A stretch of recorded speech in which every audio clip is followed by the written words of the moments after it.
Sir APMC market murder झालं, काय सांगणार?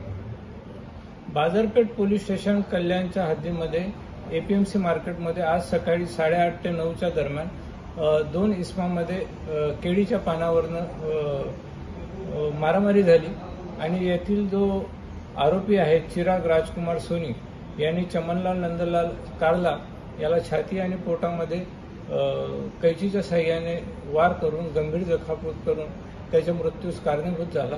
तसेच मयत चमनलाल नंदलाल कारला याचा मुलगा कार्तिक आणि त्याची पत्नी नीतू देवी यांनाही त्यांनी त्या कैचीच्या साह्याने मारहाण करून त्यांनाही गंभीर दुखापत केलेली आहे।